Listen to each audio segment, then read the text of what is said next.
लखनऊ की सड़कों पर यह जो खामोश इमारत खड़ी है, यह बड़ा इमामबाड़ा का नौबत खाना है। एक ज़माने में यहाँ नगाड़े गूंजते थे, शाही मेहमानों की आमद का ऐलान होता था और वक्त बताया जाता था। लेकिन एएसआई ने अब इसे अपने संरक्षण में ले लिया है। यह खामोश दीवारें आज भी उस सुनहरे दौर की गवाही दे रही हैं। अब हम उस जगह है जो लखनऊ की रूह है, बड़ा इमामबाड़ा।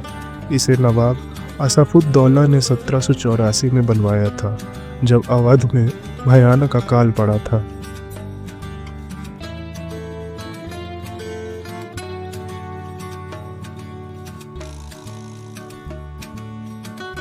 इसकी तामीर के पीछे एक बहुत जज्बाती किस्सा है। नवाब चाहते थे कि लोगों को भीख न मांगनी पड़े, उन्हें रोजगार मिले। तो नियम यह था कि दिन में मजदूर दीवारें बनाते थे और रात के अंधेरे में शहर के अशराफ यानी कुलीन लोग, जो दिन में काम करने में शर्म महसूस करते थे, वो आकर उन दीवारों को गिरा देते थे, ताकि काम कभी खत्म ना हो और सबको मजदूरी मिलती रहे।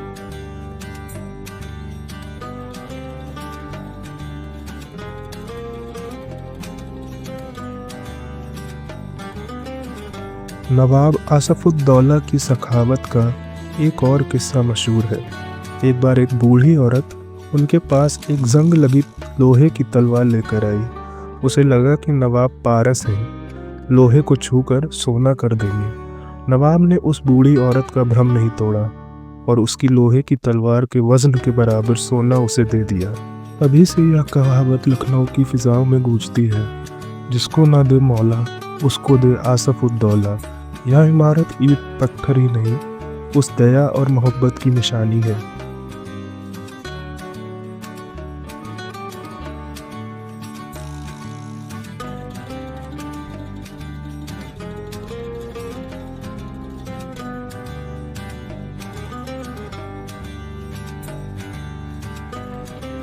इमामबाड़े के प्रांगण में यह असाफी मस्जिद है। इसकी भव्यता देखिए। यह नवाबों के मजहबी एहतराम और वास्तुकला का बेजोड़ नमूना है।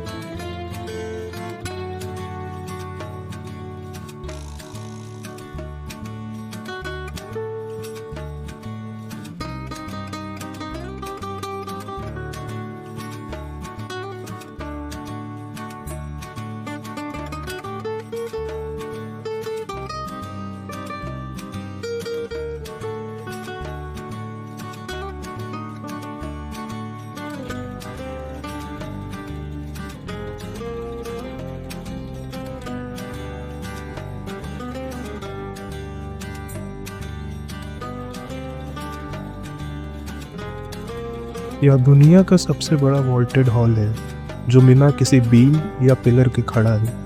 50 फीट ऊंची छत और सहारा सिर्फ हवाओं का। यह इंजीनियरिंग का करिश्मा है। और अब लखनऊ की पहचान, भूल भुलैया। यह 489 दरवाजों का एक ऐसा जाल है जहां दिशाएं अपना मतलब खो देती हैं। कहते हैं यह दुश्मनों को भ्रमित करने के लिए बनाया गया था, लेकिन इसकी असल जादुई बात है इसका ध्वनि विज्ञान।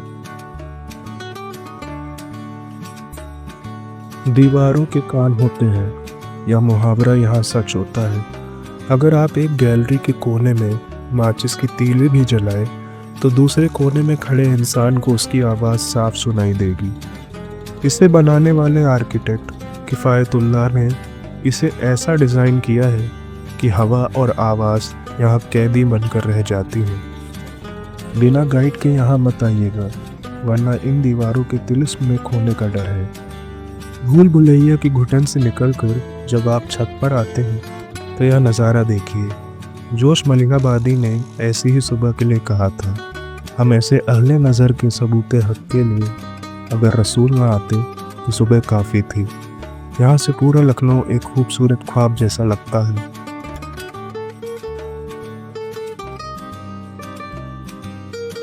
यहाँ ऊपर खड़े होकर मुझे नवाब आसफुद्दौला और उनके हिंदू प्रधानमंत्री राजा झाऊलाल की दोस्ती याद आ रही है। यह गंगा जमुनी तहजीब की सबसे दर्दनाक मिसाल है। झाऊलाल नवाब के सबसे अजीज दोस्त थे। 1797 में जब अंग्रेज़ों ने साजिश करके झाऊलाल को लखनऊ से बेदखल कर पटना भेज दिया, नवाब आसफउद्दौला इस फिराक को बर्दाश्त नहीं कर सके। वो इतने गहरे अवसाद में चले गए कि उन्होंने अपने हकीम से मौत का नुस्खा पूछा। हकीम ने कहा, अगर कोई पेट भरकर खाए और घंटों ठंडे पानी में रहे तो मौत मुमकिन है। नवाब ने यही किया। वो रोज पेट भरकर खाते और गोमती के ठंडे पानी में घंटों खड़े रहते। आखिरकार अपने हिंदू दोस्त के वियोग में एक मुस्लिम नवाब ने अपनी जान दे दी। यह वो शहर है जहाँ रिश्तों की कीमत जान देकर चुकाई जाती थी। यह शाही बावली है। यहाँ पानी में सिक्का दिखने का दावा किया जाता है।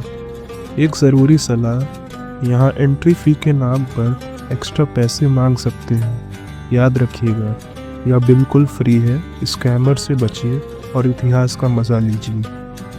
यह है रूमी दरवाज़ा। 60 फीट ऊंचा यह दरवाज़ा कभी लखनऊ का प्रवेश द्वार था। इसे टर्किश गेट भी कहते हैं क्योंकि इसकी बनावट कॉन्स्टेंटिनोपल के दरवाजे जैसी है। इसके नीचे से गुजरते वक्त महसूस होता है कि हम आज भी उसी शाही दौर में सांस ले रहे हैं। रूमी दरवाजे के पास यह चहल पहल, यह ऊंट की सवारी, यह दृश्य मुझे नवाब वाजिद अली शाह के दौर की याद दिलाता है। एक बार होली और मुहर्रम एक साथ पड़ गए। नवाब ने फैसला सादिर किया कि दिन में अबीर गुलाल उड़ेगा और शाम को इमामबाड़ी में मातम होगा, ताकि हिंदू और मुसलमान दोनों के जज्बातों का एहतराम हो सके। यह लखनऊ का असली रंग है।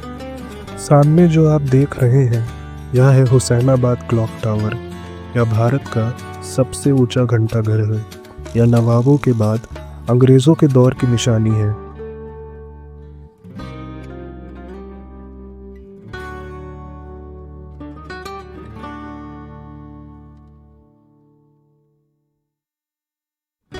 इसकी विक्टोरियन और गॉथिक शैली इसे बाकी इमारतों से अलग बनाती है।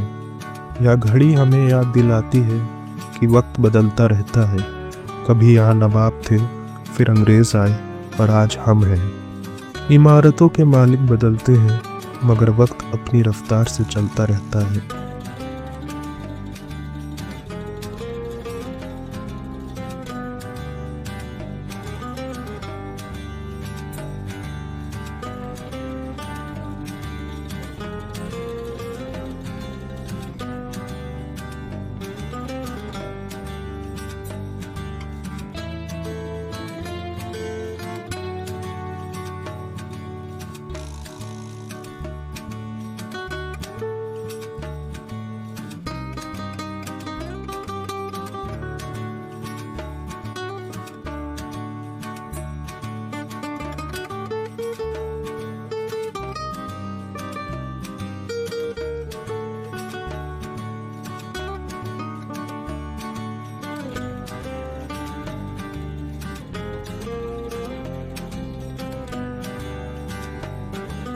अब हम आ गए हैं सतखंडा पर।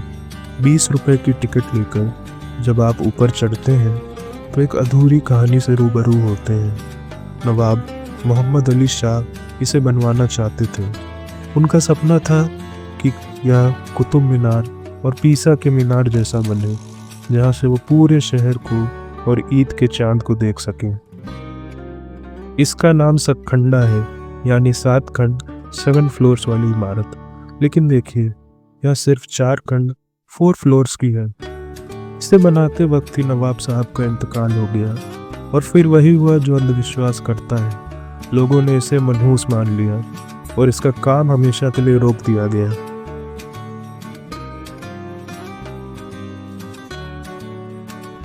लेकिन जब आप इसकी सबसे ऊंची मंजिल पर आते हैं तो आपको कोई मनहूसियत नहीं, बल्कि रूहानी सुकून मिलता है। यहाँ से लखनऊ का नज़ारा देखिए, वो दूर तक फैला शहर, इमाम बाड़ों के गुंबद और खुला आसमान। यह अधूरी इमारत हमें सिखाती है कि खूबसूरती पूर्णता में नहीं, कुछ कहानियाँ अधूरी रहकर भी इतिहास बन जाती हैं।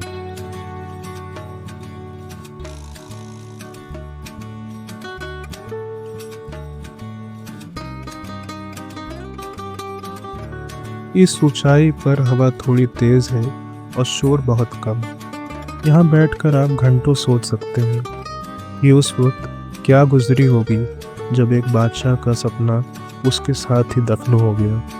अगर आप लखनऊ आए तो इस अधूरे ख्वाब को देखने ज़रूर आए।